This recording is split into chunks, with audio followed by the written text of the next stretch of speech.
I tell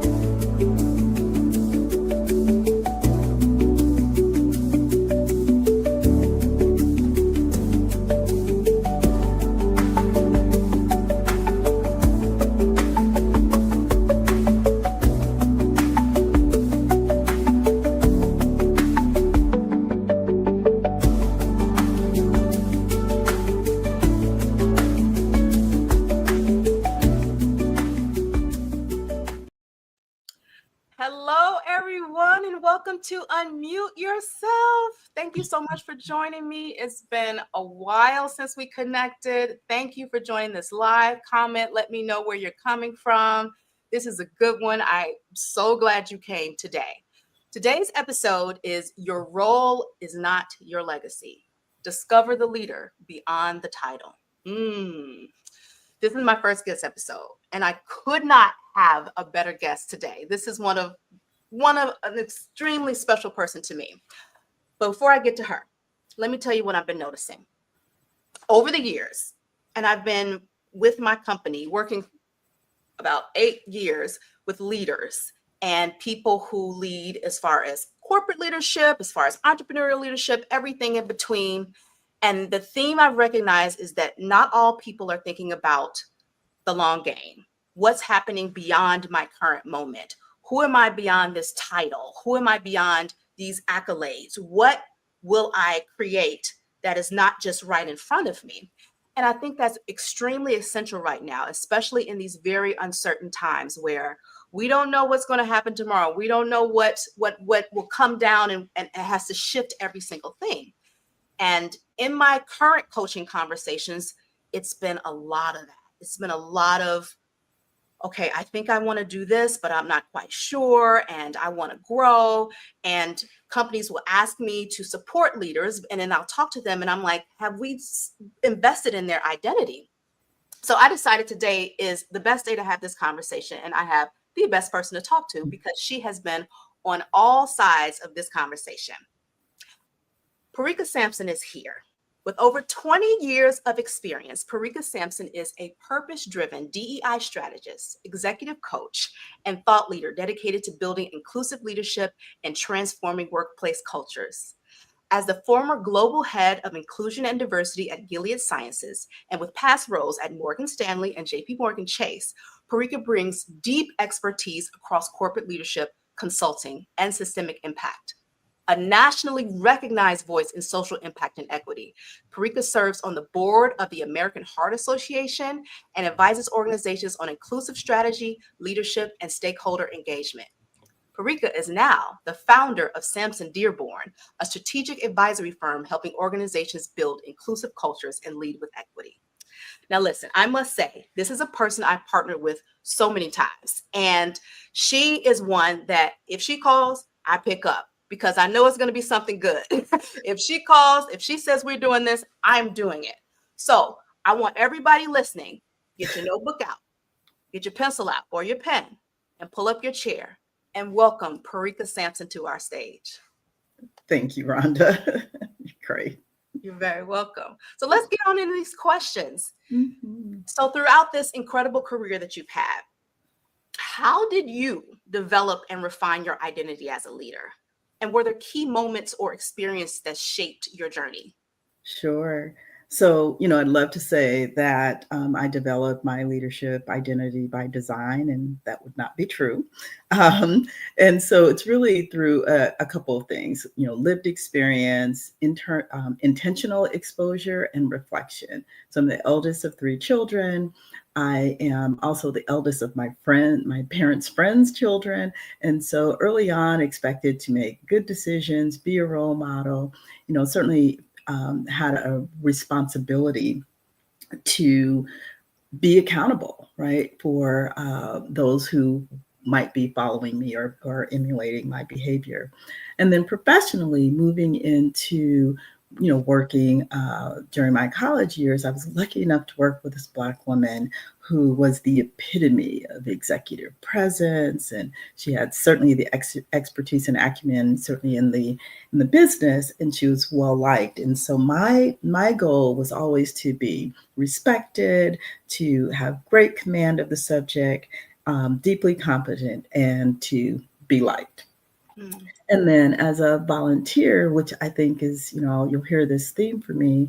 When I was about 25, I joined my first board and was intentional in joining a board that wasn't tied necessarily to my identity, with people who didn't look like me, different age groups.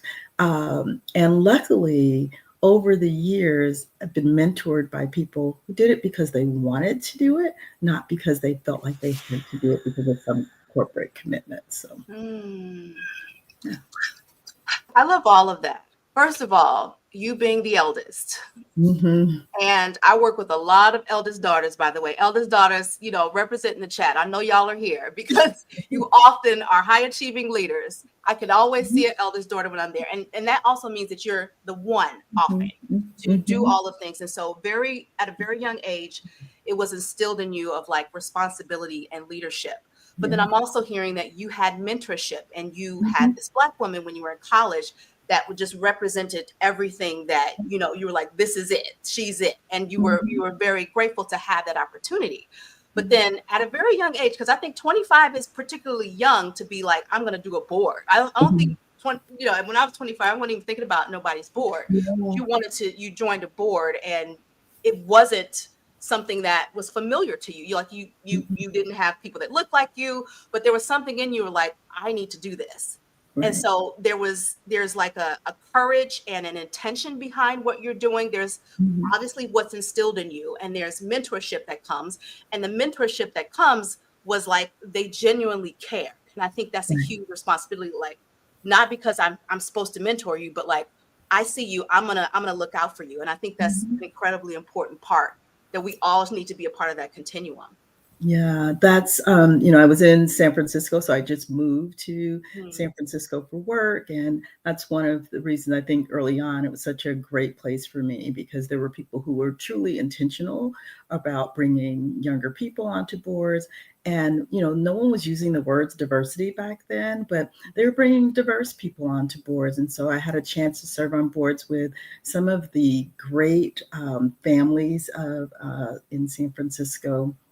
And again, they had nothing to lose. They were just committed to servant leadership and really making sure that there was space for that next generation. And sometimes that next generation didn't look like them. It was a Black woman who worked in finance. Mm-hmm. Yeah. Yeah. Mhm.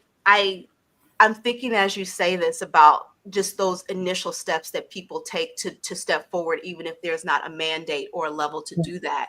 And Right. I'm thinking about now the Yeah. people that you and I both work with and how very young you had that instilled in you and all of that mentorship and those opportunities. Yeah. Do you think now leaders are doing enough to develop this level of courage, identity? Who am I beyond, whatever career I'm pursuing at the moment? Like, who am I? What is my work? What is my impact beyond that? Do you feel like they're doing enough, and why or why not? Yeah, I actually, given some thought to that, and I think managers, leaders, especially those who are below the C-suite, you're focused on delivering, right? So Mhm. you have the pressures from your senior leaders regarding um, facilitating whatever change or moving an initiative forward. And then you have some responsibility, whether you're prepared for it or not, leading people and then having those people look to you for development and things like that.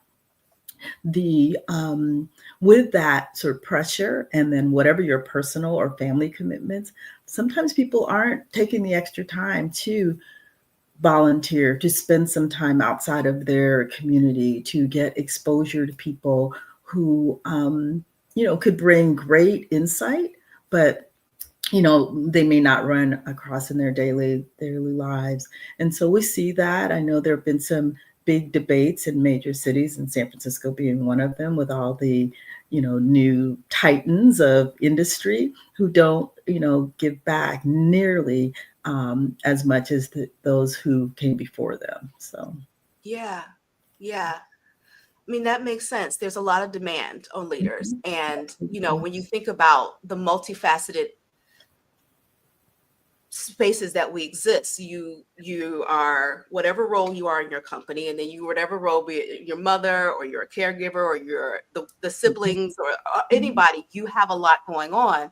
Right. And it's difficult. It's like another thing, but we know it doesn't always have to be a board or something external. And I'm wondering, you know, and you tell me more about this. I feel like, you think, I see leaders thinking about the trajectory as far as like a linear kind of Mhm. space, or like whatever the chart is, the org chart. Like I need to get this step and this step and achieve and achieve and achieve. Right. And anything could happen and this won't matter.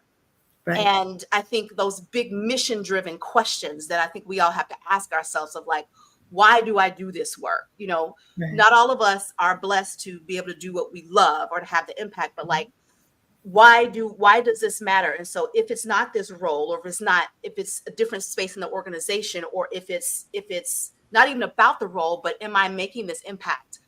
Right. I feel like it has to be like, what is my purpose and how does this purpose show up? And so I'm curious, what would you think leading with purpose looks like versus leading from this position?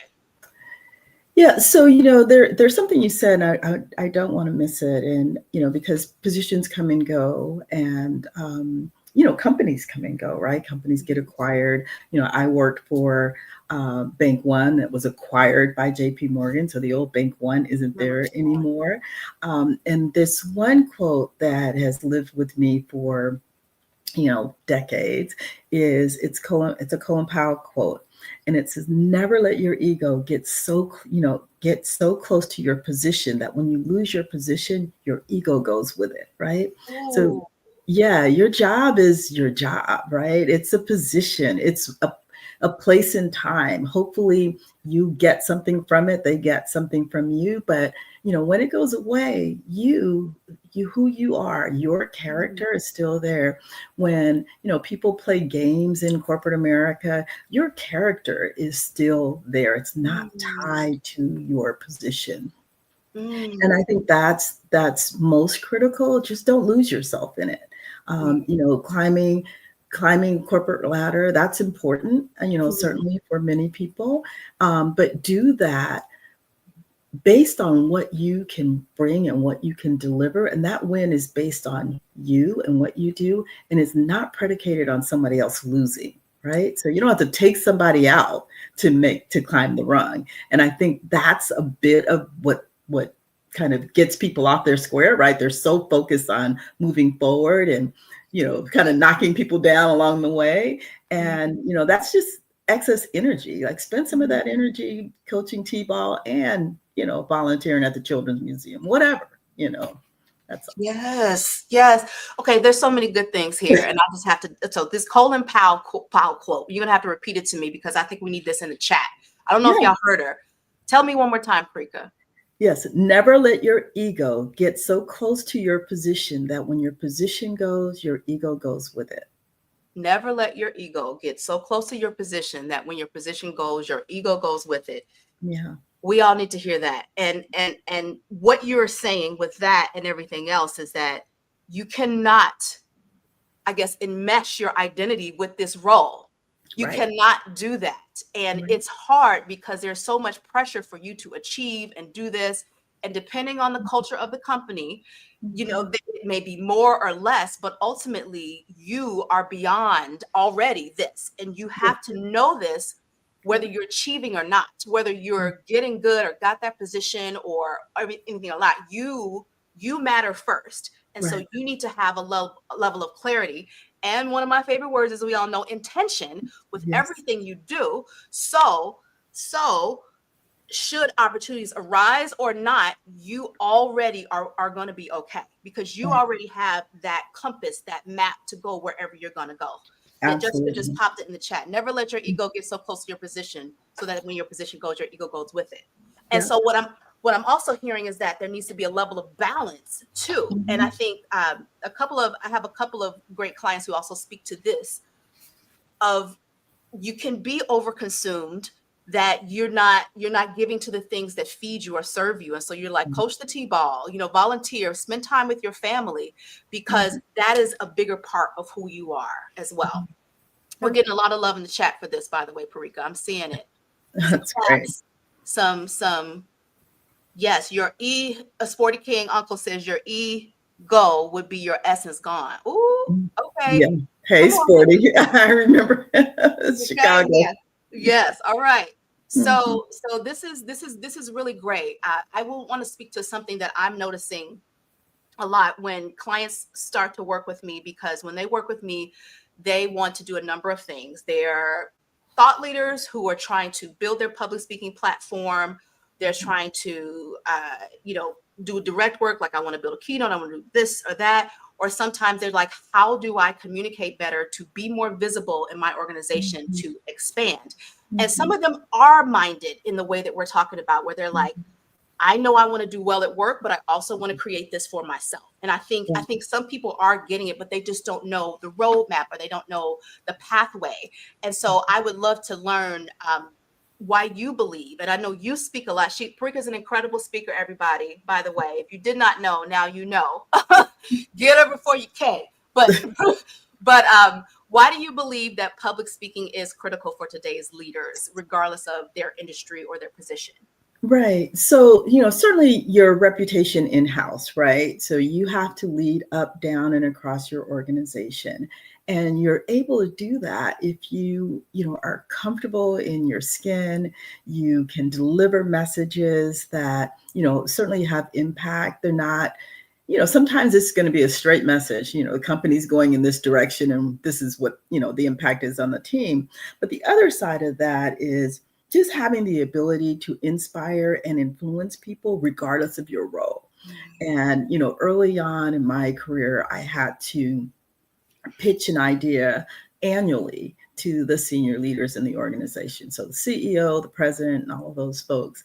And, they did, the first time they didn't know me from Adam's cat, right? They was like, okay, who's this woman? We know the program because we hosted it before, but now she's coming in, she's managing that. And, but, what's the goal? What is your desire? Is it to inspire? Is it to influence? Is it to, have people move forward? And the ability to articulate your ideas and be persuasive and connect with authenticity. Those are the things that help to build alignment and give results, get results, and help ultimately to shape culture, because people follow people, and culture is a result of people and how they engage with one another, how that leader leads, their ability to see you, right?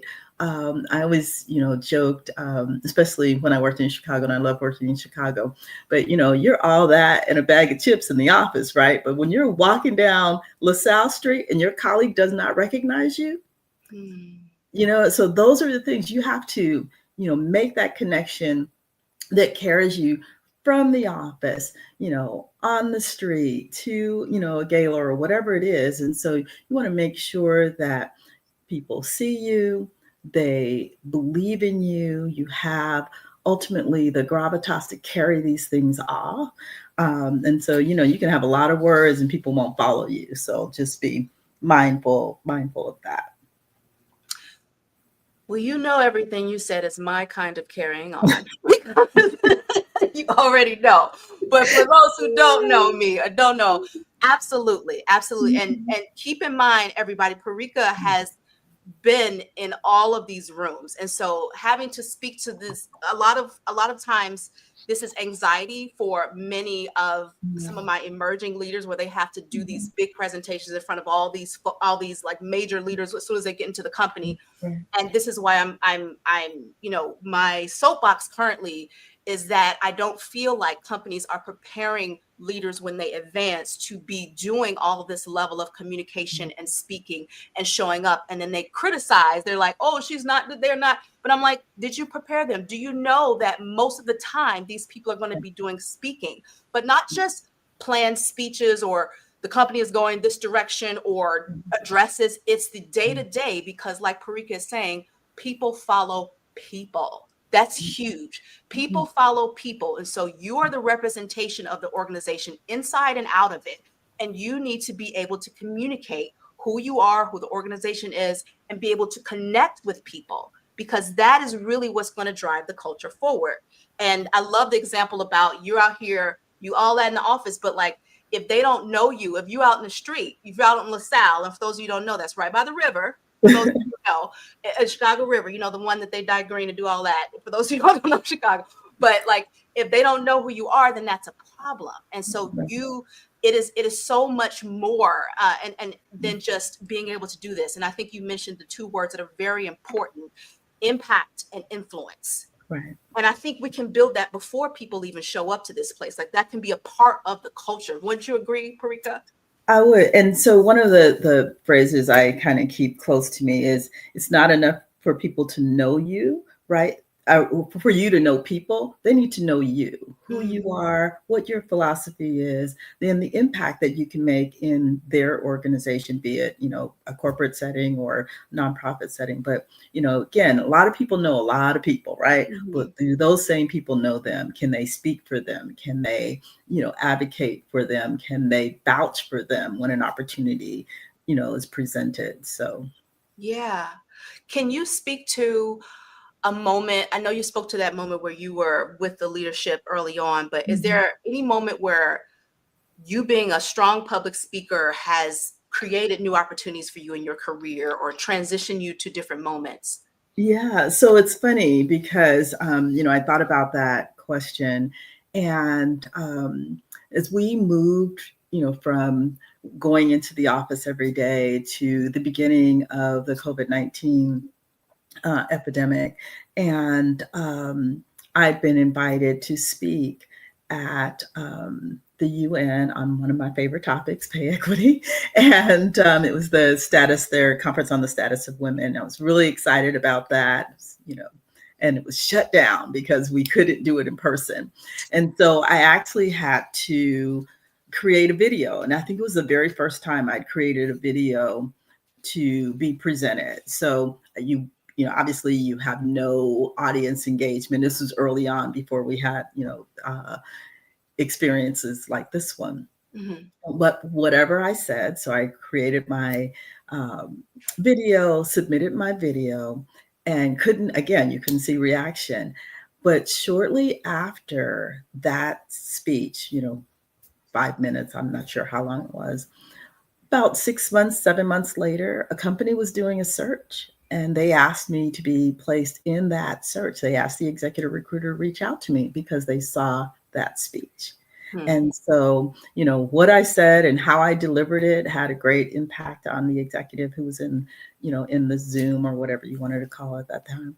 And ultimately got me, you know, elevated my presence with certain executive recruiters who then called me on for many other things. And you know, unfortunately, that was not the right opportunity at that time. But again, it got me into a place that my public speaking got me into a place that I wouldn't have gotten into normally if I, you know, been sitting back with my head down doing my work. So yeah, that's huge. And you could have been like, I really wanted this to be perfect, and COVID, yes, and like a lot of us felt at the time. Mhm. I remember I lost a speaking engagement at a conference. I was supposed to be MC, and I was like, oh, I'm gonna be in my, you know, and it didn't happen. But should you had let that, you know, weigh on you, you wouldn't have shown up, because you knew to Right. show up anyway and Yeah. deliver anyway in this new medium that we weren't using, and look at the opportunity it created.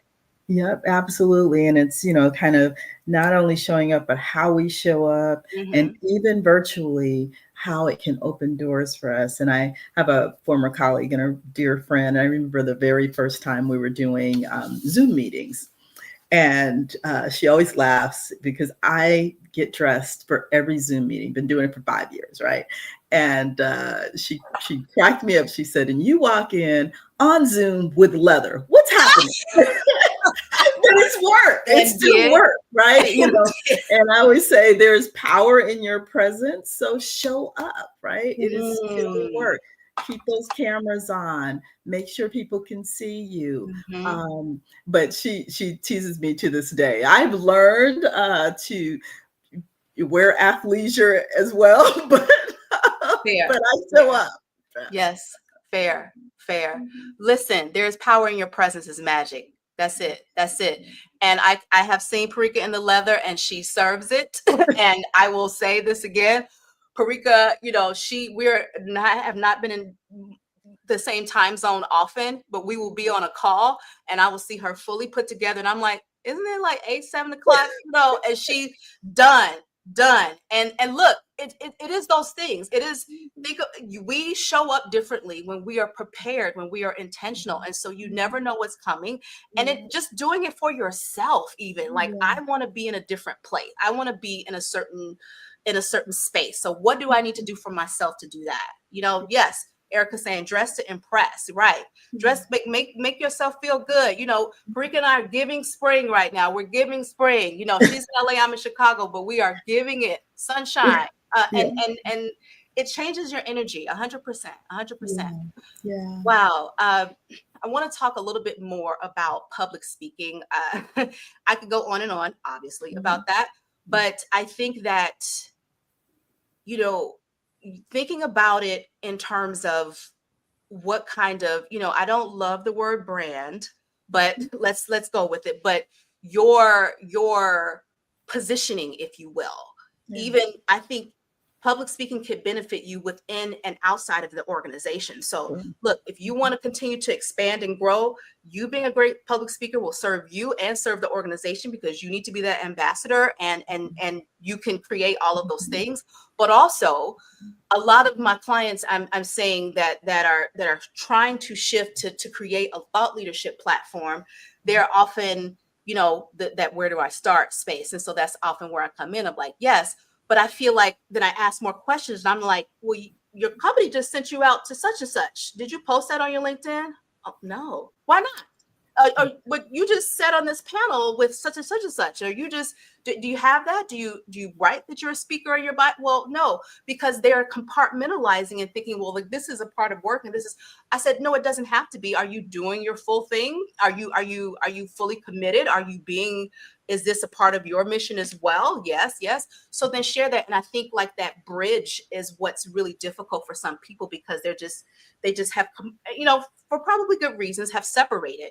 And so I would love to just hear how like that shift, or that, because you had a shift, right? Like you were a global leader at a firm, and then you started your own firm and you were doing a lot of speaking in many of your roles. How did the public speaking change during that shift? And how did your skills play a role in that?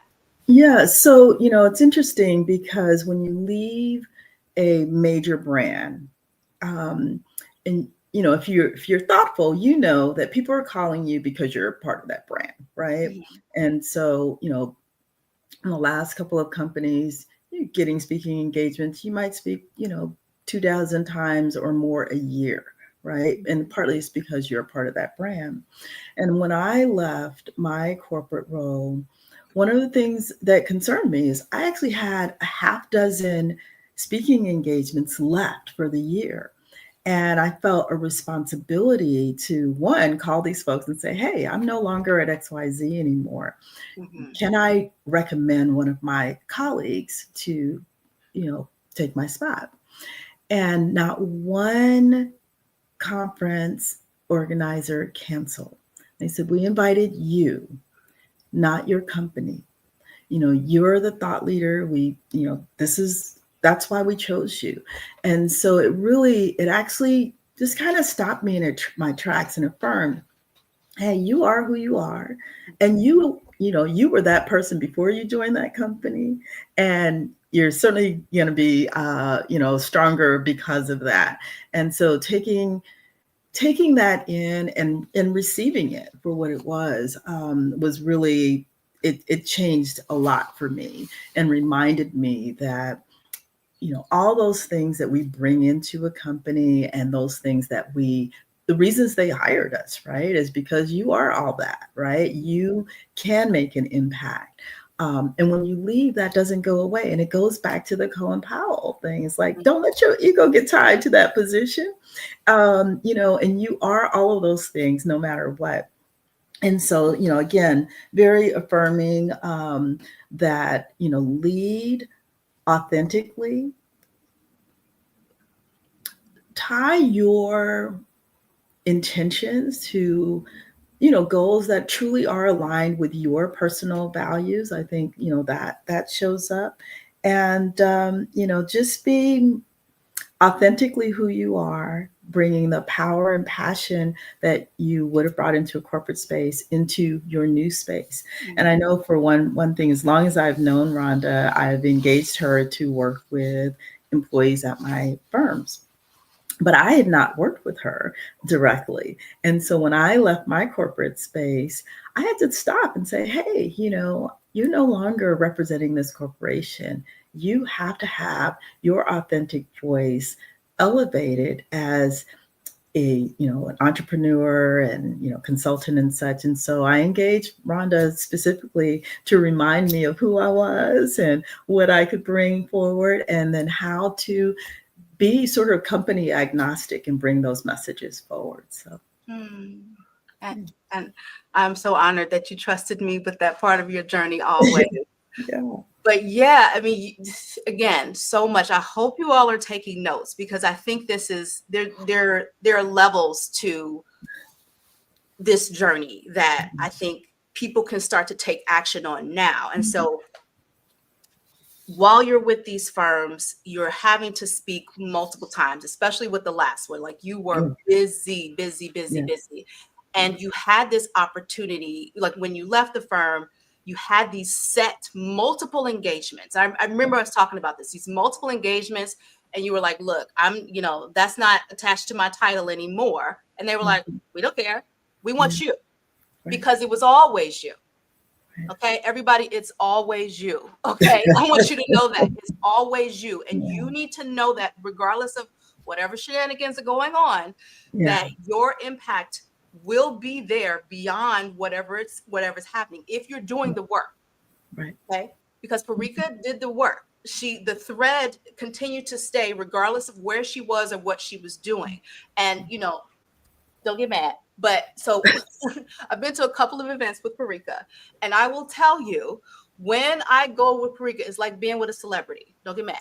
And so it is, because I will tell, because this woman has made, and she's very, very humble. That's why I'm telling her not to get mad and grateful. But I see how people respond to her. And they thank her and they remember her at many different levels of her work at many different times and spaces. And she would not even be expecting it, or people she hadn't met, but like, I heard of you, I know your name. And it's not to say that you got to be like, hey, everybody needs to know my name. But this person over here works with integrity in every single thing she does. And she has impact and influence, and continue to do that regardless of where she was. So when it was time to step out on her own, she was ready. I mean, maybe she reached out for more support in crafting with me and different things, but at the same time, she knew to do that because she knew what she needed. And I think for everybody who is thinking about all of their different steps before anything happens or before you make changes, really think about right now, what am I doing to build this legacy? Am I stepping in my purpose? Am I showing up? Am I leaning fully, or am I letting what people are saying, or making mistakes, and my perfectionism, I know a lot of us have that, get in the way of me showing up fully, so that whenever I need to be positioned for something, I'm ready for that opportunity. And people, just like Parika, want her and want you.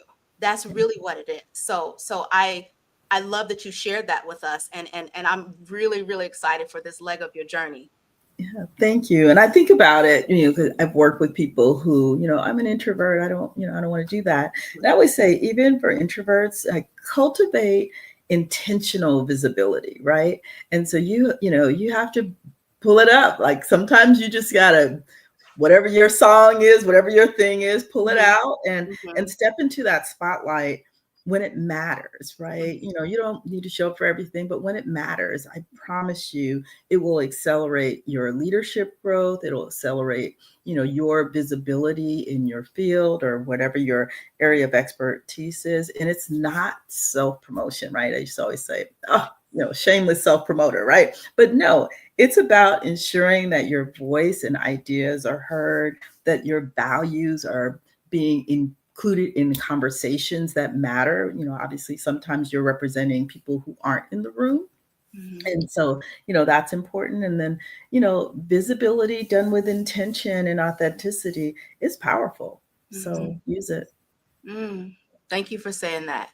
And again, you know exactly that's my kind of carrying on, because another one of y'all tell me I'm an introvert, but I'm like, no, no, not on my watch, because you can lead with, you know, I think, let's back up. You were saying like be visible with intention.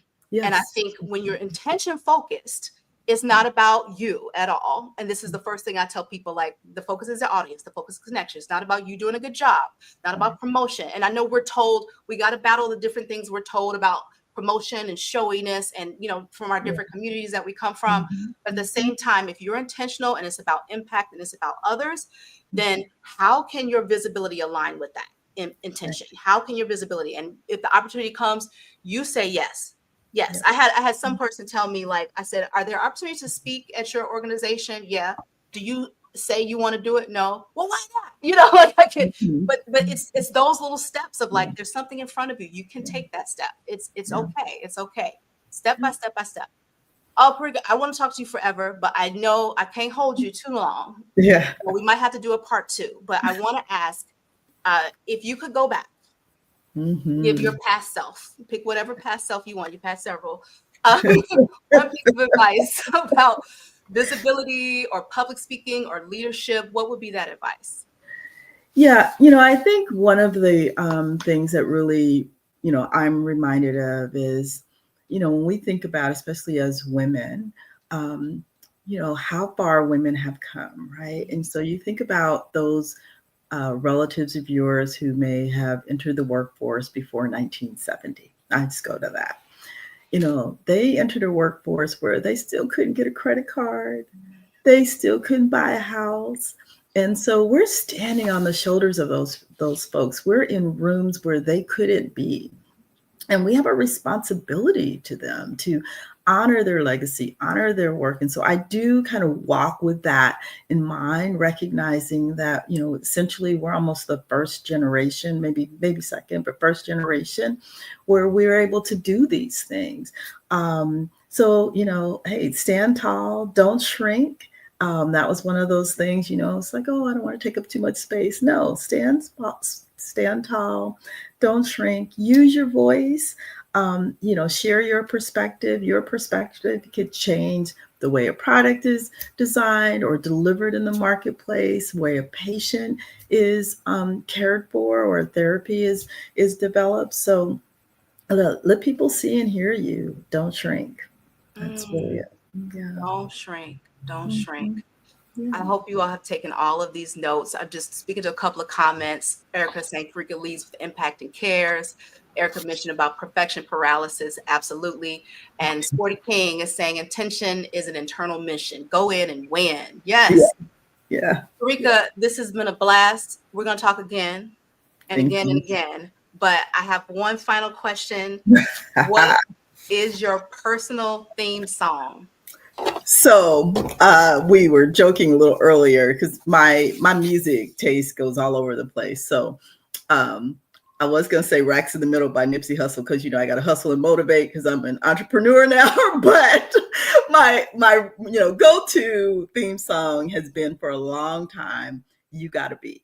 And I don't know if you all remember that, but you got to be bad, you got to be strong, you got to be bolder. Though that song, if you say that to yourself every single day, it will get you out there. And whether you're in the corporate role or you know an entrepreneur, a nonprofit, or in you know education, you got to be all those things to you know accomplish your goals, to you know win friends and influence people. So that's it. I love it. That's a classic. I think it was Desiree. Desiree, Yep, absolutely. yep. Yeah. I love it. Parika, thank you so much for being my guest. If anybody wants to work with you, where can they find you?